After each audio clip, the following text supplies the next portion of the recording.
how-tos. This is how to use the Waking Up meditation app. I'm gonna do one of the theory lessons. It's called The Veil of Thought. It's only 2 minutes long, just to show you how I get set up. So before I actually start it, I bring up the page, I make sure it's ready for me. I usually will set up my scenery, my setting, and make sure I'm in a very comfortable place. Minimal distractions, if you need to put on some headphones, anything like that, whatever you need. Dim the lights, maybe put some incense in the room, fill the room with something comforting. If it's before you're going to bed, lay down, get cozy, have your PJs on, bring on your blanket. If you're seated, make sure you sit, let your hips fall forward, spine nice and tall. Gently bring your palms on your knees, close your eyes, and then just enjoy. When you sit down to meditate, you will find yourself assailed by thoughts.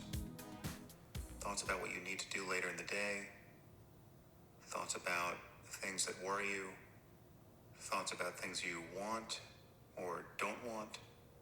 The moment you attempt to pay attention to your breath or to the sound of the wind in the trees, you will meet your mind. And your mind is the most rambling, chaotic, needling, insulting, insufferable person you will ever meet. It's like having some maniac walk through the front door of your house and follow you from room to room and refuse to stop talking. And this happens every day of your life. It is possible to get him to stop talking for brief periods of time. And that can come with greater concentration in meditation. It's possible to pay attention to the breath, for instance, and to be so focused on it that thoughts no longer arise. And this can be an extremely pleasant experience when it happens, but it's a temporary experience. Real relief comes when we recognize thoughts for what they are. Mere appearances in consciousness.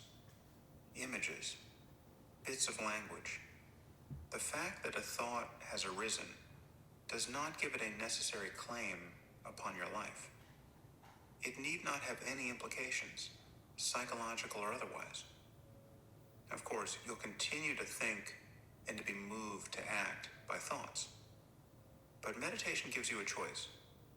Do you really want to follow this next thought wherever it leads?